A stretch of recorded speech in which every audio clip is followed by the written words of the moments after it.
phenomenal. And you've got this brilliant group of women who are with you. You've proven your integrity, and you had to postpone this event from March. You actually had it in August.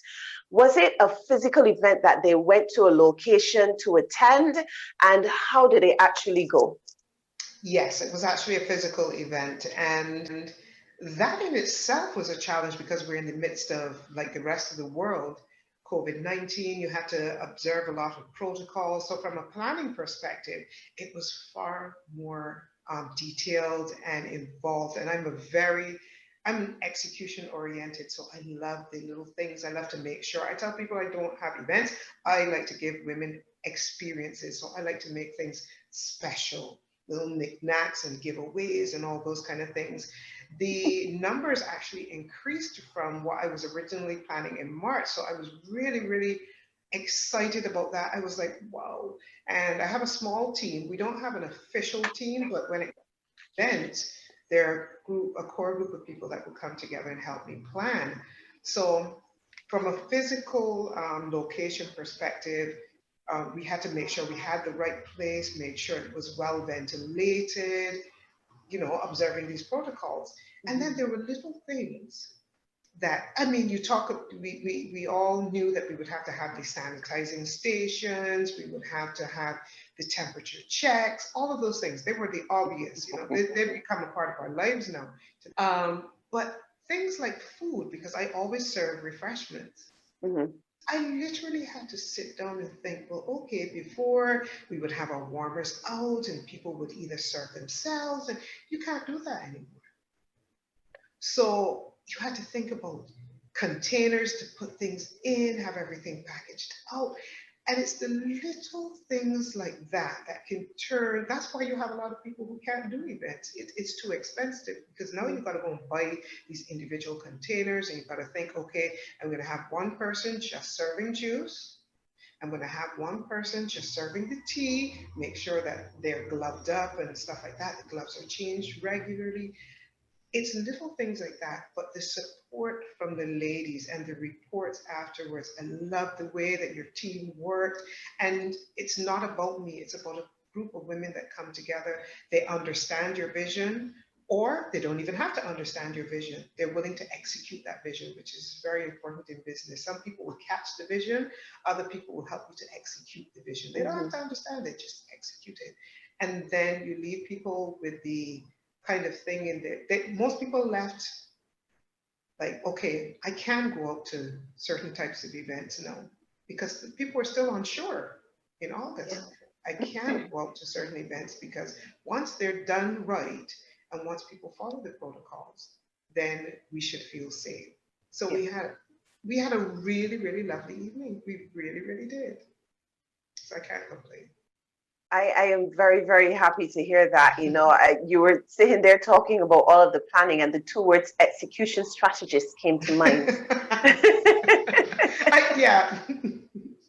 Execution strategist, that's what you are. Someone that pays attention to the finer details. Sure that every little thing, because it's not just an event, it's an experience that people need. And once they have that experience, then they will come back. Anytime you have another event, they will come back because they remember how good you made them feel. That's amazing. And I have a friend of mine, when you talk about the little details, I have a friend of mine who came and he is an event planner extraordinaire. Okay. And he came and he was helping out with a couple of things. And I saw him with this little bottle. I'm like, what on earth is that? And I saw him put something in the corner and something. I said, what are you doing? He said, this is peppermint oil. And I said, why are you putting peppermint oil? He says, from the time people walk through, they get this fresh, beautiful smell. And it kind of, and I thought to myself, well, that's absolutely brilliant. Wow. Just little touches like that. I will never forget that. Never. Just a little bit of essential oil, just in the far corners, so it's not like assaulting anybody's nose. But from the time they walk through, because I remember leaving and coming back and coming through the same door. And I thought, wow, that's amazing. It's the little things. What can you do in your business that would be considered very little, but make a difference to your customer? Things like labeling things. how can your packaging stand out? If Mm. you still have a storefront, what can you do to make your store stand out from everybody Everyone else's, else. or Hmm. three or four that happen to do the same business that you do? It's the little things that count, and it must be genuine, not just to put on. Yes. Well, it means that people who have a business, they have to put in some of the work. It's Hmm. not a matter of starting your business and saying, okay, I've started, and you will maintain the knowledge that you have and keep going on what you have. You've got to learn more. You've got It's to true. know more. Taking the example of your friend with the essential oil, he could have used something else, Hmm. vanilla, lavender, eucalyptus, but he used peppermint because peppermint is the one that would give that refreshing smell without Hmm. overpowering. Now the only way he would know that is if he had taken time to learn about the Experience. essential oils and Yeah. to know which one would actually pervade the atmosphere. So it's little things that, like, we keep coming back to the little things, and Hmm. usually the difference between an excellent customer experience and an okay customer experience is the level of detail that you're willing to put into it. Just the little things. It really is. And I love that. I think when we all go anywhere, we have a really great customer experience. It's somebody who takes a little bit more time, or you came to an appointment, especially those appointments like that are in the beauty and self-care industry. When Hmm. somebody takes a little bit more time, offers you a cup of tea, or offers you a little bit of juice, or they just look up. It's as simple as when you have a very busy environment, corporate environment, you come to a reception area. You could see somebody, they're chugging away, they're working really hard, or they're answering the phones and things like that. There's this, and there's this. When that person just looks up, takes the time to acknowledge, even if that person's on the phone and they look up and they say, you have been acknowledged. Yes. That's a little thing. As opposed to, and this has happened to me,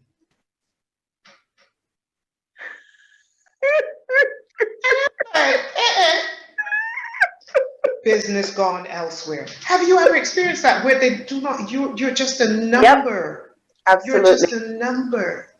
And I know some businesses, depending on the size, they're a bit busier than others, but remember, I tell people when I do, especially customer service training, some people do not understand how important customer service is. But I remember doing this one session, and this young lady, she was like, well, do I have to talk to everybody and da da da da da? Do I have to? I was like, okay, let me put it this way.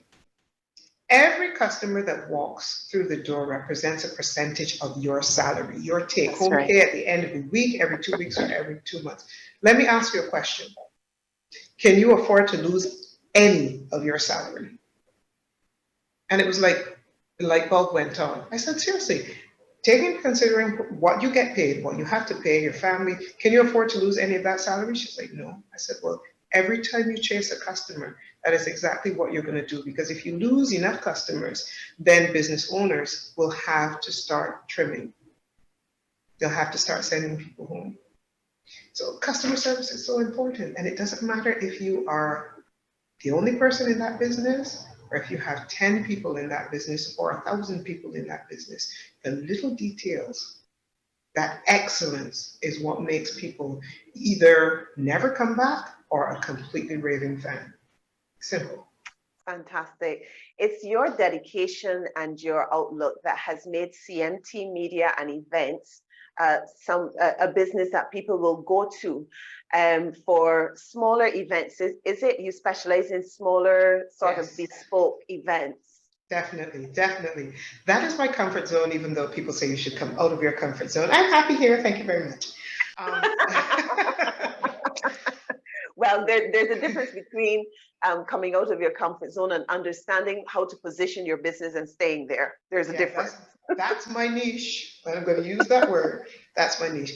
I do love smaller events because, and it doesn't mean that smaller events are easier events, because when you have smaller events, more intimate events, people notice things. Yes. If you have an event with thousands of people and there's something going on one end of the room, something goes wrong, those people on the other side will never know. When you have a smaller event, things get noticed. So you've got to be constantly on your P's and Q's. You've got to have a very good relationship with whomever your client may be. And you've got to sit down from the very beginning and have a conversation with that person so that everybody's on the same page. This is what I do.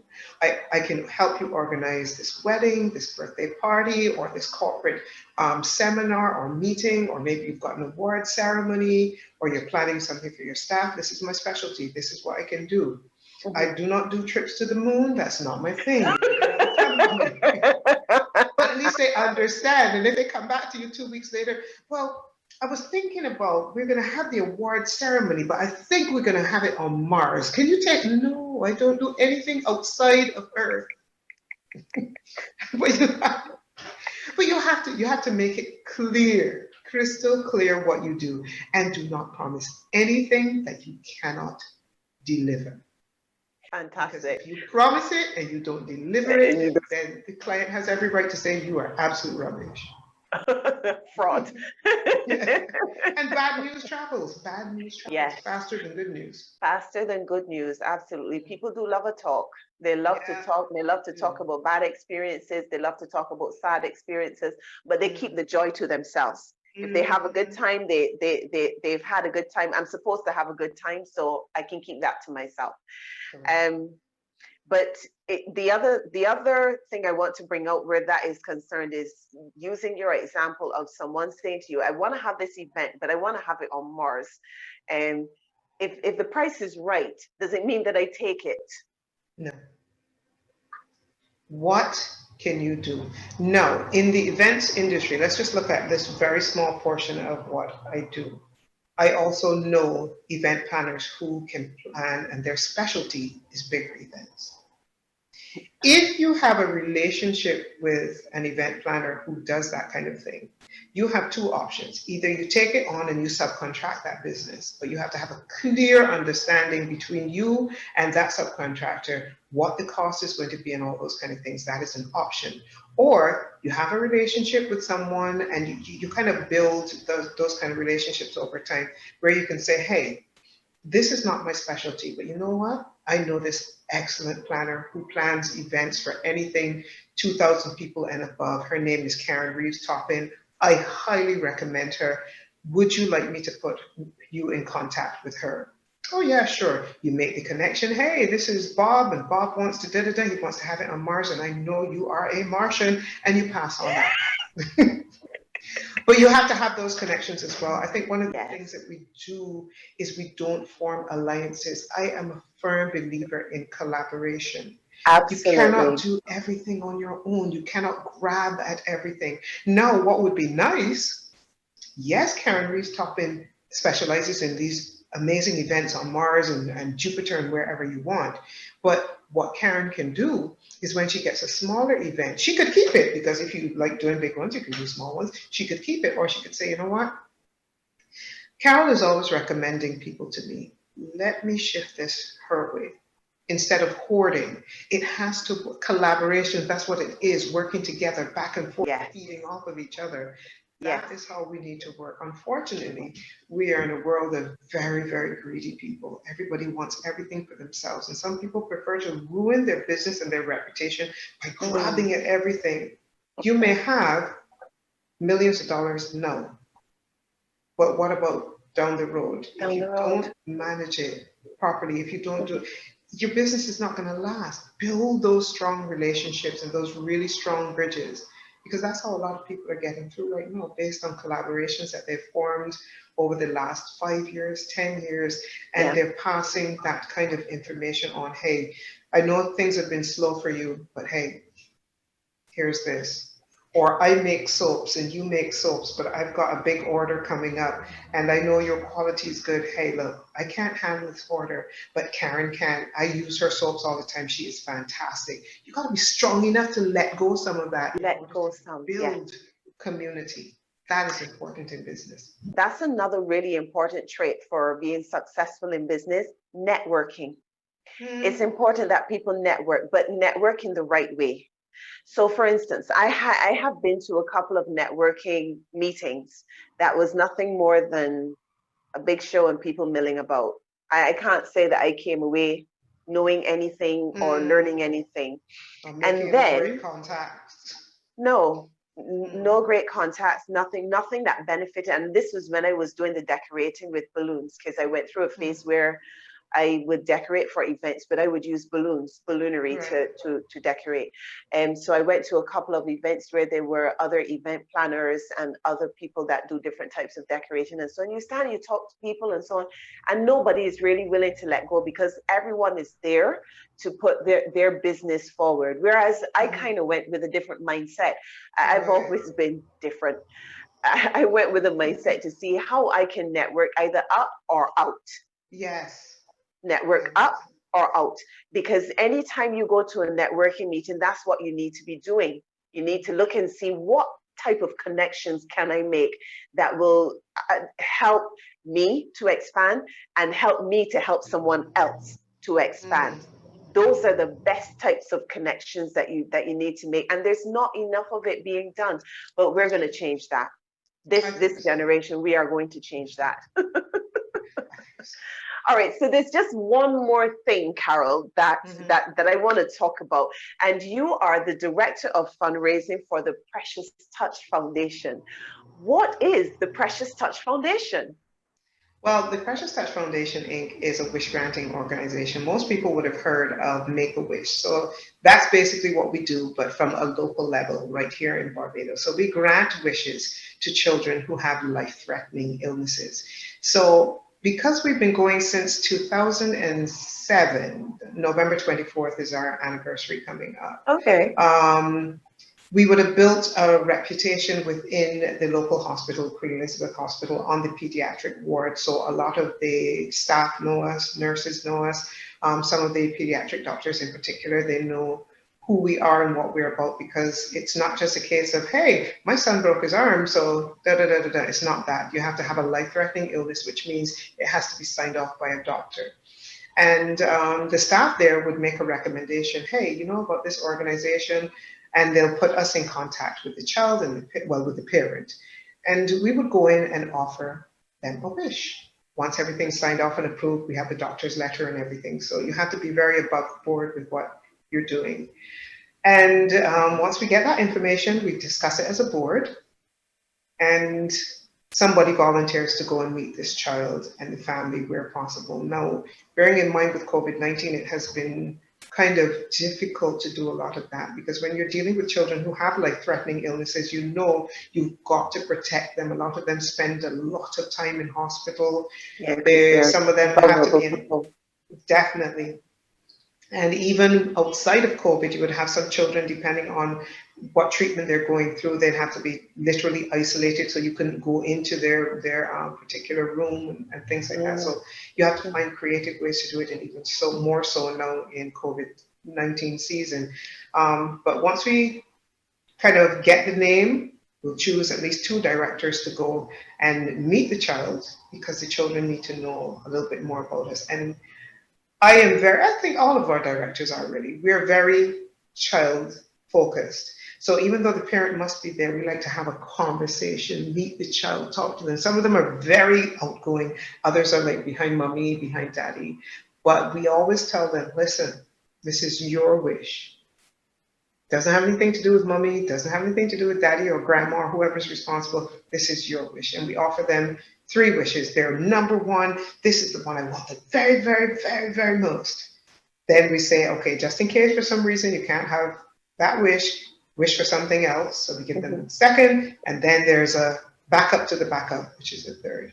They wish in 4 categories. I wish to have, I wish to meet, I wish to go, I wish to be. So they can choose from those categories. And yeah, that's how it goes. They make the wishes, then we take them back, and as a group, directors discuss, and we decide, okay, yeah, we can definitely meet this one. And we have a whole group of volunteers. Every wish is special. So if a child says, for instance, hey, I want a yellow pencil, as simple as that. It could be a case of us just saying, oh, here's a yellow pencil. No. Precious Touch does not do that. We have to deliver this yellow pencil, if we have to get a limousine and balloons and da-da-da, because this is special. This is this child's number one wish. And if it's a yellow pencil, it's going to be a yellow pencil party. It's going to be special because these children, they go through so much. Their parents go through so much. And if only for one day, you can kind of give them that sense of, I can relax. You see the looks on their beautiful faces, and then you see parents sometimes just in tears, like, oh my goodness, I haven't seen her do this, or she's really smiling, or he's really enjoying it, just for one day. That's really, really special to us, and all of our volunteers. We can't do something like this without our volunteers, because sometimes it's just a case of, I'm using this yellow pencil. Once it's safe, we'll have about 10 volunteers just coming along to celebrate with this child, to make this child happy, to bring snacks, to hand over the yellow pencil, because they're special. And our motto is making precious wishes come true. So important to us. Wow. It's since 2007, you guys have been doing this, and this is in Barbados and the Caribbean, or Barbados and other parts of the world, or just in Barbados? Primarily in Barbados, but we have had some children outside of Barbados because of the care that they can come here to get as well. We've had some children outside of Barbados, as in, I think there was one child from Dominica, maybe another Caribbean island, come here for treatment. And because of the illness, they were able to wish, and we tried to grant that wish as well. I think the only other wish organization, I speak under correction, in the Caribbean is Trinidad and Tobago. And I think they're called Grant a Wish. So they will deal with that side of things. But yeah, primarily Barbados, but we don't mind where other children are concerned, as long as they have to come here in Barbados for treatment and be signed off by the doctors and things like that. It's a rewarding charity. There's nothing like it. I mean, I'm a mother. I have one son. He's never had anything majorly wrong with him that has kept him down for too long. But even watching him, I remember the first time we moved to the UK, and it must have been the temperature change for him. I remember he had this fever where he was so hot, he was burning up, he was delirious. And I remember thinking to myself, that's it, you know, mothers, we freak out quick. I thought I was going to lose my son. But can you imagine where you have this child who has a life-threatening illness, and this is your life? Some of them are born every day. Every single day. Every single day. And unfortunately, we lose some of these children. If as a foundation, we are so devastated, what about their family members and their close friends and schoolmates and things like that?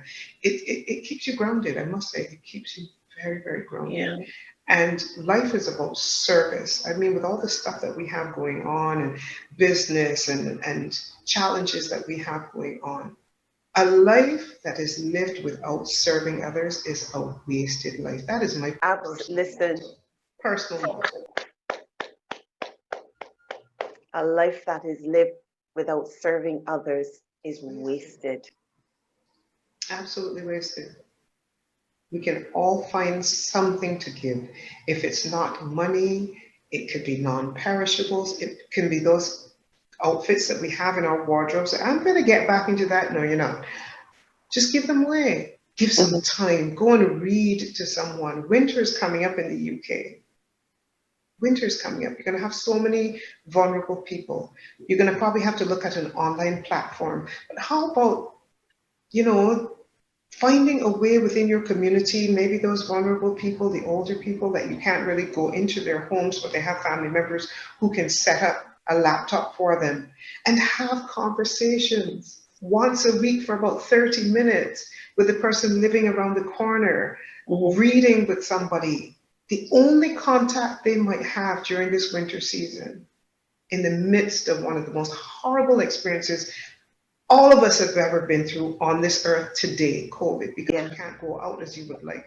Those family gatherings, right now you guys are restricted to what? 6. Just your household? 6 people. Well, we're now on 3 different tiers. It looks as though the toppermost of the country is no households mixing. In the middle, we get 2 households can mix to a maximum of 6 people, both inside and outside. And in the southern part of the country are okay to continue maintaining the rule of 6. So at the moment, we're on 3 different tiers, and it looks as though it's like 1, 2, and 3. Thankfully, I'm in tier 3, and I thank God for that. The spread down this end hasn't been as wide or as rapid as central and north. So you're correct.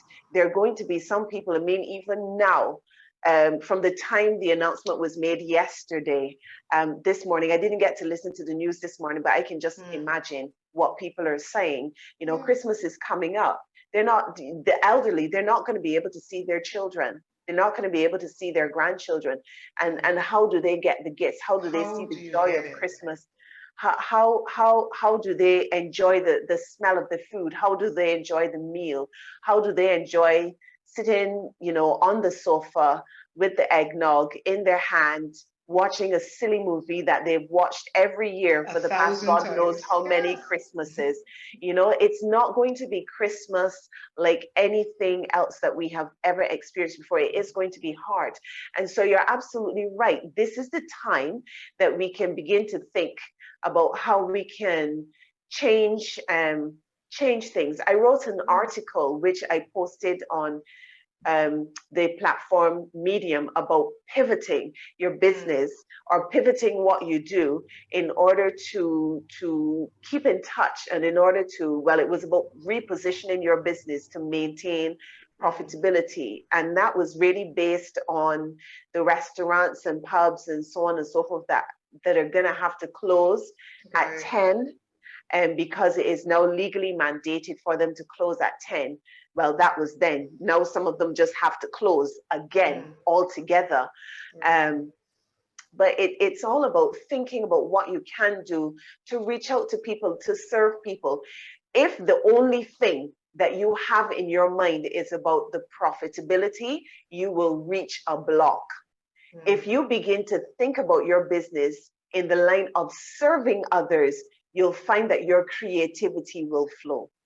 And when we come out of this, people are going to remember, not yet that you're doing it for the wrong reason, but those businesses and companies, small and large, who spent some time thinking about other people are going to remember. Yes. And people can be very loyal when they want to be. I'm not saying that that's your motivation, but think service. Yes. Because all over the world, we've been affected by the unemployment. Pandemic. We had very, very high unemployment here. We've all been affected by it. But what are we doing? What are we going to do moving forward? We have businesses here. Now, this was a pet peeve of mine. We had some businesses, some hotels here that were more, they catered almost exclusively to the foreign market. But no, we're seeing companies who, you know, now it is the locals who are still employed that's going to keep a lot of businesses afloat. And people remember who was loyal to us, who was willing to open their businesses, their restaurants, who was willing to do this outside of COVID. A lot of people are patronizing them first. Not that they're not going to take advantage of certain things, but we have to think outside of the box. We have to think outside of the borders. We have to think outside of all of these things if we're going to survive. It will never again be business as usual. And why should it be? That's one of the things where, because I know you're getting ready to kick me off. Anyway, with 40 plus and phenomenal, because a lot of it is about conversation.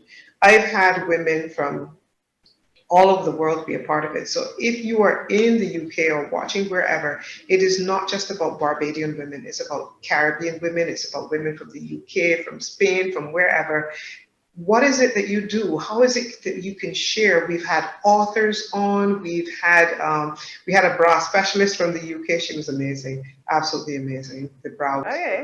Yeah, and it's amazing what we don't know about bras and bra fitting. Well, Actually, it's just about that is very conversing. true. It's about conversing. So if you want to be a part of 40 Plus and Phenomenal, and one, it could be just a conversational thing. If you're a relationship specialist, if you're like Karen, who seems to be the Jane of all trades, yes, we want to have, we're supposed to embrace each other, because when we come out of this, if I jump on a plane like I always do and end up in the UK, and Karen has something special going on and it falls within my time, and or it may not, and I think, oh, let me shift my flight because Karen has a seminar going there. I could kill two birds with one stone. One stone. That is what we have to do. Yeah. So I'm just, it's been a difficult time. We're not over it yet, but I am very much hopeful about the future and what we do and where we go from here. There is a lot of optimism that that is underlying everything that is happening at the moment. The unfortunate thing that I find is that there's not a lot of people who are promoting the positive things. There's lots of people who are concentrating on the things that are not so positive.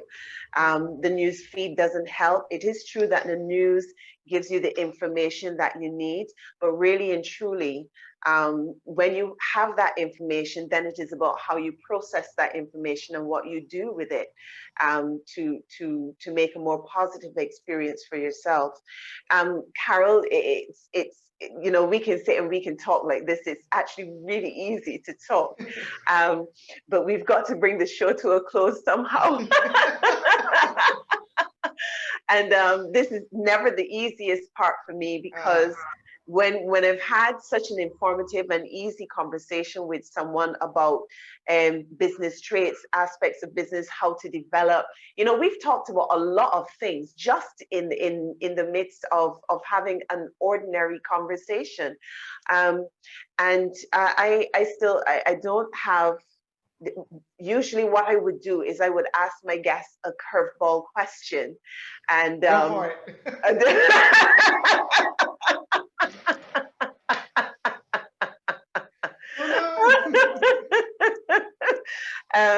need to, and this now is going to put me on the spot as much as it's going to put you on the spot. So I've got to think about this, and the wealth of knowledge that you have is not making this easy either, because I don't know if I can think of a question that you won't be able to. I find it very amusing that you talk about wealth of knowledge. I told you when I'd be 50, I'd forget half of the things I know on a daily basis.